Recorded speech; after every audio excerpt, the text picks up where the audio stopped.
Today, we're going to work on detail painting.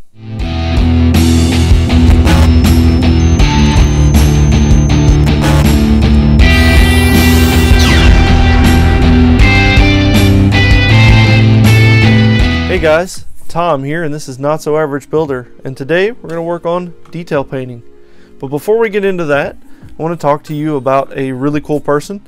That is Megan Berry. She has been a Patreon supporter of mine for 2 months now, and it's awesome. I didn't think I'd get any Patreon supporters this early on. Granted, yes, she is my sister, but I will take it. I did not coerce her into doing this. This is all her own free will, so that's pretty neat. So thank you, Megan, for supporting me. You're awesome, brother. Also, my videos. If any of the videos that you have a question on, or there's something you want to see, drop a comment below on this video or any video in particular. Try and answer all the comments that I can. If you like the videos, don't forget to give them a thumbs up. And also, if you're there, consider subscribing to the channel. Would love it to have you here as a continuous person. And don't forget to ring the bell if you do subscribe, so you'll be notified when I get another new video. And I try and do a video at least once a week. Sometimes it doesn't work out with life, but at least once a week, unless I'm on vacation, can't help that. Sometimes more if possible. It's getting to be springtime around here in East Tennessee, and so it kind of makes it a little difficult to do everything that you want to do, along with the outside work that needs to be done. But I will do my best to make sure that all of you are satisfied. But without further ado, let's get cracking. Alright, so the things you will need are a good set of brushes, which I've got 3 here, but one is dry brushing. We're not going to worry about that. But you've got your standard brush from Army Painter, and you got your small detail brush. Both of these are going to come in handy. You've got a wet palette. Now, I have a video on how to make a wet palette, and it would have worked, but all the containers that I could find in the States that weren't ridiculously priced were not flat bottom. They had ridges and all this stuff, and it was incredibly difficult to get the paint to stay, because I would have it and it would do this, because this is also not flat bottom, unfortunately. But this was a lot better, and to get this whole kit, which I do have a link in the description below, was a lot cheaper than buying a flat bottomed container, and you had to find one that was airtight and all those things, so it was just easier to do this. But again, I do have the link in the description if you want to make your own. It's very simple. I do have another video of that, and I'll link that at the end of the video. But you will need that. You will need your paints. So for the paints that I'm using, just if you want to follow along, Vallejo Game Colors Gory Red, that's over here. That is GW's Retributor Armor. This is Vallejo Orange Red. I've got Vallejo Silver, and I've got Scale 75's Black Metal, and that is right there. So I'm going to be pulling from these colors right here, and it's going to be random parts of the model. But what I'm going to work on today is going to be the backpack. I wasn't sure if I was going to mask this off and spray paint it. I'm not really sure. I may try one side. This is clear coated, so it's safe. I may try one side painting and the other side spray painting and see whatever. But the biggest thing is this little triangle on the back. Now, according to the pictures that I've seen, it's just made into there, but I want it to look like, I don't know, like a caution triangle, and that's for the orange red. So let me zoom in, and basically what you will need, I'll scoot the wet palette out of the way, get it out of the shot, and lay this piece down. I'm going to take my small detail brush, drop a little water on the palette, because it's always good to have water on your palette, even though it is a wet palette. Take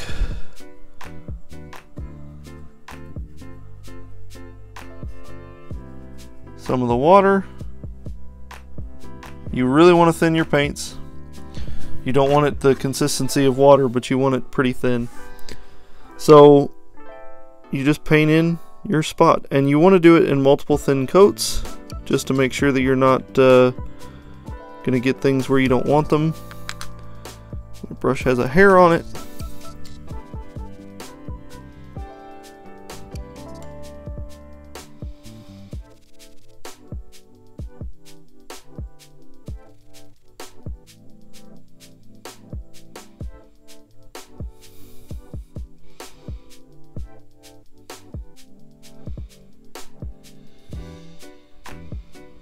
And if you get some right on the edge, it's not that big a deal, because you can wipe it off really quickly while it's drying. I'm going to go let this dry. I'm going to paint this. I think I want to paint this black metal. That's what I want to paint it. Yeah, so let me just clean my brush off real quick. Get some of this scale 75 black metal. Thin it down just a little bit with water.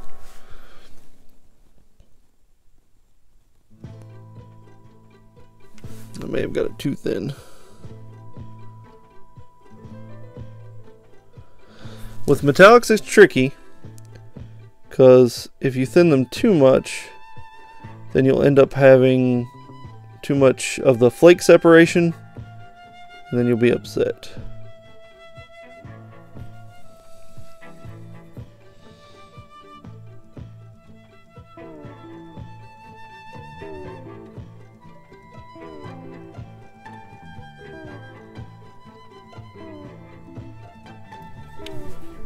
I don't know if you can see that. Yeah, you can kind of see that. Normally, you would do all one color, get it done with, and so that way you're not having to constantly clean your brush.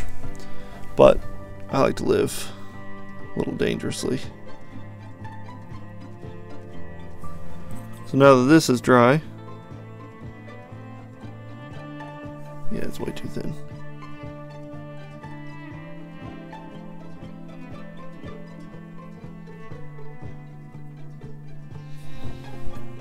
Now you can come back in with your second coat.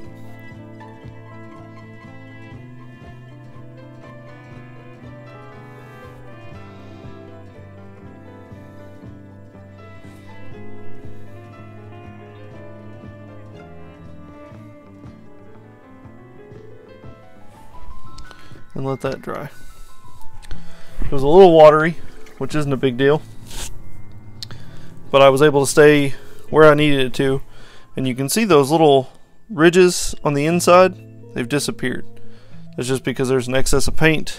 Once this dries and mats down, you'll be able to see them again. And then once we go through and do the either gunk wash or panel line accent or panel line coloring, it'll really pop back out again. But yeah, I just wanted to show you a few quick things. I may go off and paint a bunch more and then come back and kind of show you and talk about it. Let me let this stuff dry, and we'll come back and I'll show you what this looks like with the finished product. Alright, that's pretty much it. It's very simple to do, it's small stuff, but they make a big difference. Like, normally that thruster would just be kind of invisible with the rest of the backpack, but with the black metal, it gives it a different look. And that's what you're wanting to go for. You want to give your parts different aspects that would just kind of stand out. Now there's still some things that I want to do on this, which is perfectly fine. You can go as little or as much as you want, but even the gold, the silver, and the red makes a huge difference. And I haven't even used all the colors yet. I just used those three main ones, and that was it. But you know, like in traditional IBO fashion, people paint these silver, the inner parts silver, inner parts gold, the outer parts silver, and that way it's a different color from the rest of this. And I did this in silver. The bushing mounts for the piston, they were gold. I did these in the gory red, which actually turned out really good, and it's going to give it that extra little piece of contrast. On these you can see terrible scribing work, but just that right there, that's going to stand out.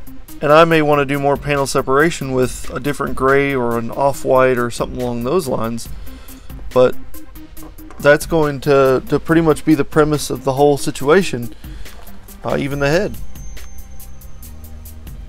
With the IBOs, most of the under armor is, or the under exoskeleton, whatever you want to call the frame, is visible on the back of the head, so I figured why not use this to add some extra details. And there'll be different colors and whatnot, but it's that simple. All you need is your wet palette, a couple of paints, a couple of hours, and you can pretty much make these kits look awesome, even more awesome than they were out of the box. And it's only an extra step. It's very, very simple. remember, just take your time. Pick out the pieces that you want to paint. Kind of go with the color scheme. I really didn't have one. I just kind of wanted to know, or I knew that I wanted to include gold, silver, orange, red, and that red. And I just kind of went across all of it to just kind of mess around and see what I liked the most. And these are pieces like here on the bottom, towards where the waist is. You're going to see these even when the armor's on. And it's going to look cool. But remember, most importantly, don't just be an average builder. Do something not so average. Make your kit look unique. Have a good day.